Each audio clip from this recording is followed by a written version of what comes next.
তো বন্ধুসকল শুনক নরেন্দ্র মোদীয়ে কিতা কইলা আসামৰ বিষয়। असम की जनता ने लगातार तीसरी बार बीजेपी एनडीए पर भरोसा किया है। हैट्रिक तीसरी बार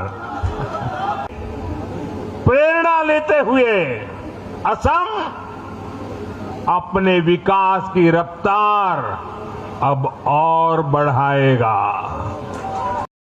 তো ভিডিওটা শুনতে পাইছে বন্ধুসকল, ভিডিওটা শেয়ার করবা।